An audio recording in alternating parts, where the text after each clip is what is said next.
I'm ISAY and you're watching my channel. At kung bago ka lang sa channel na to, don't forget to give me a thumbs up, hit the subscribe button, and don't forget to click the notification bell para sa mga susunod pang videos. Kamusta kayo mga patatas? Potato here, potato there, and potato everywhere. Nasa nyo na rin bang manakawa ng ulam ng pusa? Gutom na gutom ka tapos all of a sudden pagtingin mo, yung pusa busog, ikaw gutom. Ngayon na ang pagkakataon natin para gumanti sa kanila. So gagawin natin ay cat-inspired makeup. Pero syempre, tayo yung mga pusang kalye lang gagawin. Gagawin natin ay leopard. I'll get back to you.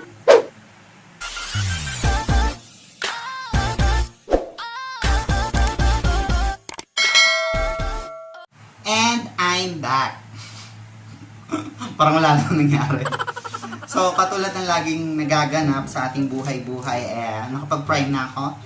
At naligo na rin ako, nag-toothbrush na ako, at naghugas na ako ng mga dapat hugasang parte ng katawan na. Sige. So, ang first off natin, mag-cut out tayo ng part ng mukha na gusto nating make-upan. So, using a brown eyeliner,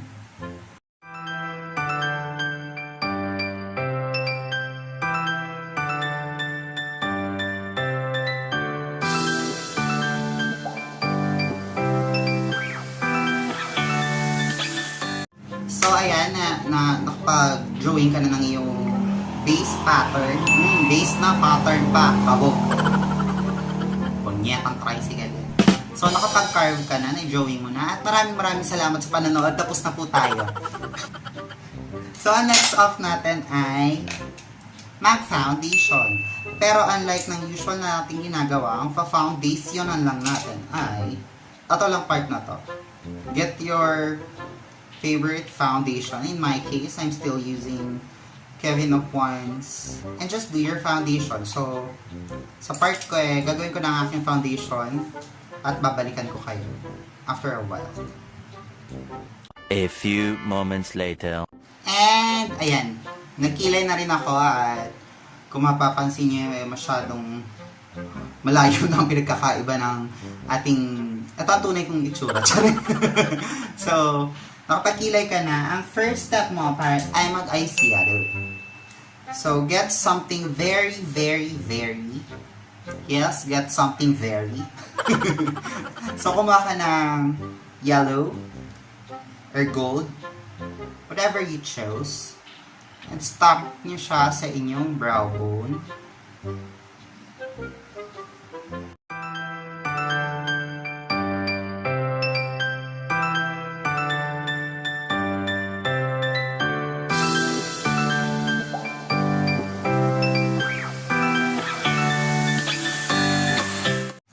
After ng yellow, ang ginamit kong yellow itong ganito ka yellow, yung medyo shimmer siya.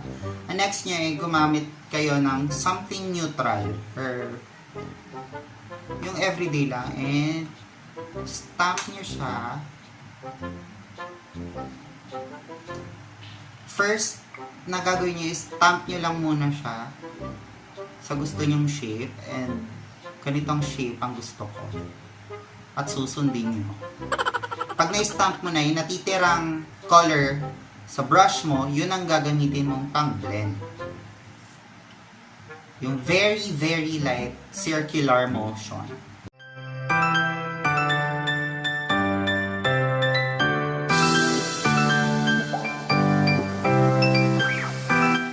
At ayan, nailagay mo na siya. Ang next mo naman get something darker.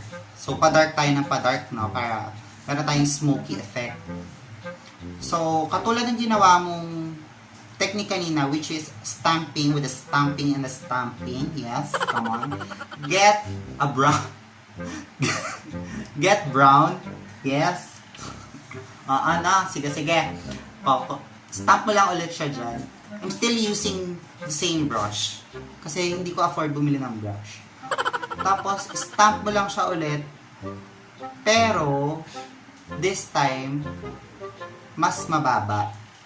So, pababa ka lang ng pababa. Parang spaghetti lang yan. Spaghetti pababa ng pababa.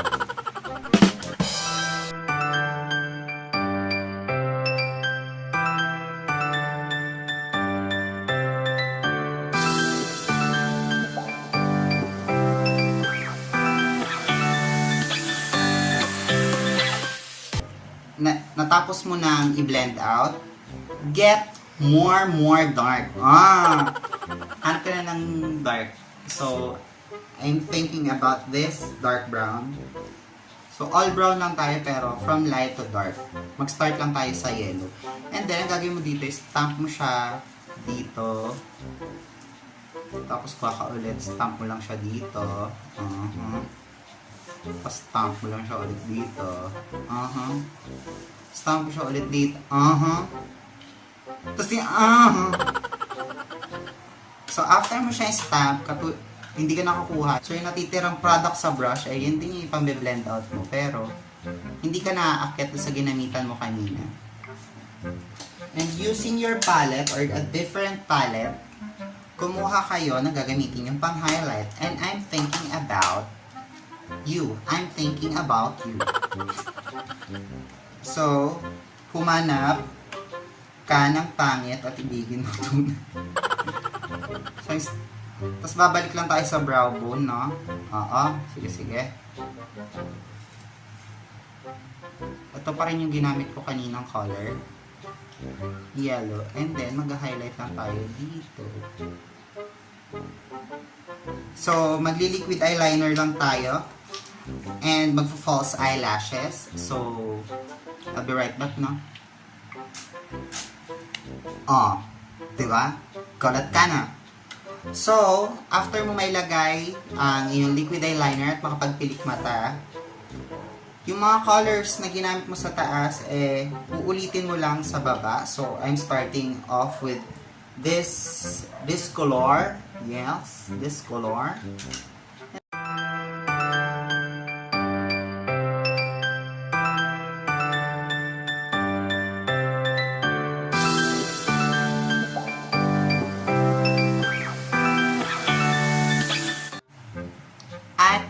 Tapos na ang mata. So, pwede mong gamitin tong matang to sa kabila din, no? Pero, syempre, iba ang trip natin. Excuse me. Iba ang trip natin today. So, nagawa ko na. At kung mapapansin mo, hindi naman masyadong malaki yung pinagkaiba nila, diba? So, para pa rin ako may eye band. So, just continue on your usual makeup routine, which is, on my makeup routine, ang next na nito ay ang aking pagko-contour.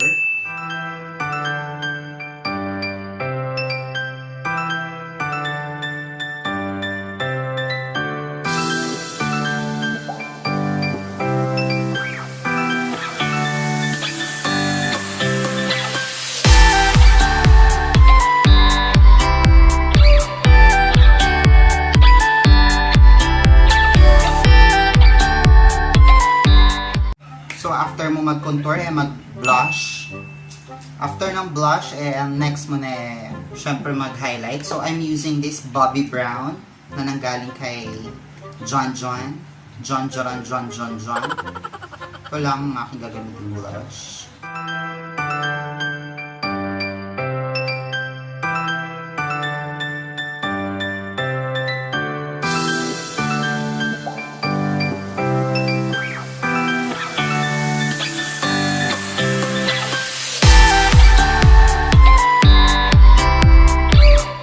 So, tapos ka na sa iyong mga kaganapan sa buhay. So, get something like this. And this is what you call brush. So, dahil tapos ka na, ang gagawin mo na lang ay maglagay ng depth sa ginawa mong pattern. So I'm going to get this brown here. Tapos, katulad kung paano ka mag-eyeshadow, stamp mo lang, tapos i-blend mo lang siya in a very, very circular motion.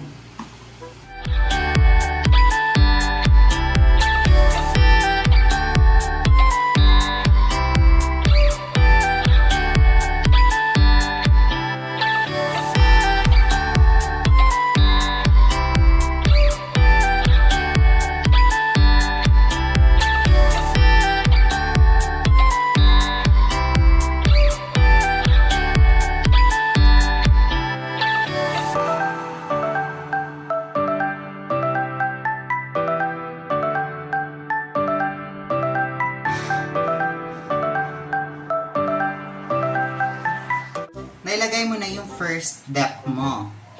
So next, get an orange or medyo brownish shade sa iyong palette. Hanap ka ng medyo light brown and using your black blush brush, yun ang gagamitin natin pang elaborate na ginawa mo.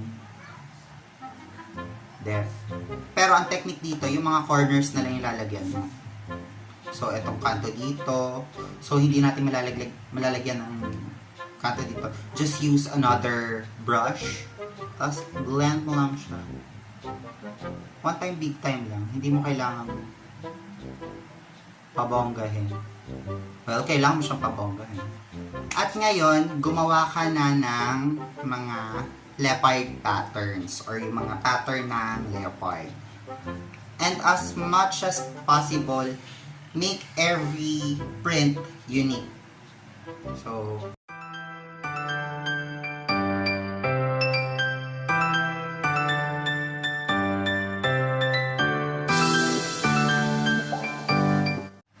using your traditional mascara, as I want to call it, so mascara and your flat brush, gumawa ka ng details ng iyong leopard print.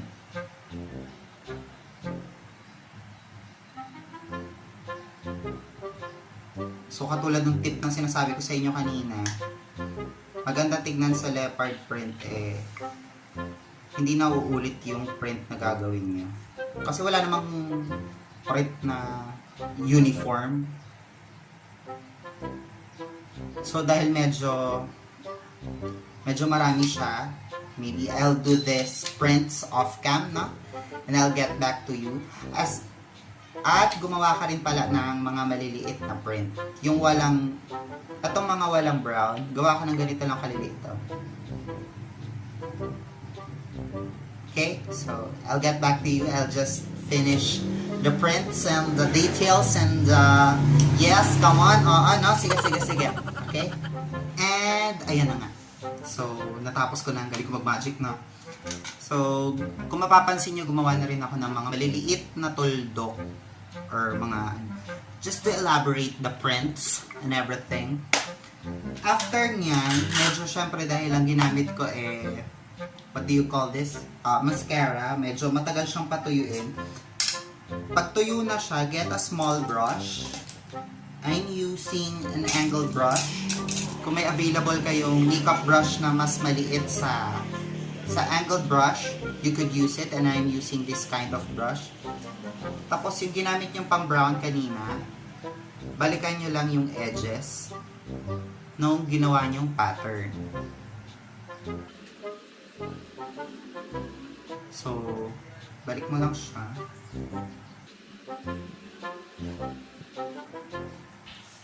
At pag naibalik mo na, get something bigger dun sa brush na yon. So, I'll be using this angled brush. At i-blend mo siya inwards, paloob. Pero hindi mo na siya kailangan lawakan pa.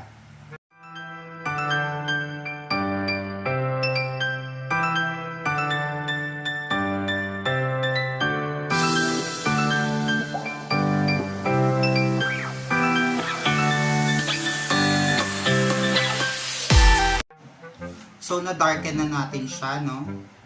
May mga part na tayo na-darken. So, yung edge, ibalik na natin. So, ang gagawin natin ay mag-lipstick. So, ang dami kasi. So, gagamitan nating lipstick ay I want something dark.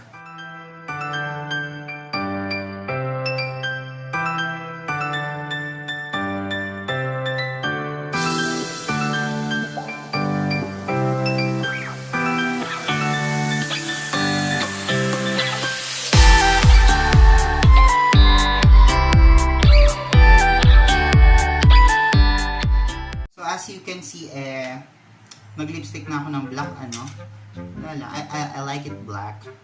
So, nilagyan ko lang ng lips, dito lang, kasi hanggang dito lang yung pattern. Using makeup remover and a cotton, yung mga excess na makeup, just i-delete nyo lang. Nabura mo na. Using your all-time favorite, your makeup brush or yung flat brush na ginamit mo sa mascara, i-outline mo lang ng black yung gilid. And we're done. So, I'll be just doing that and papakita ko sa inyo ang final product after a while.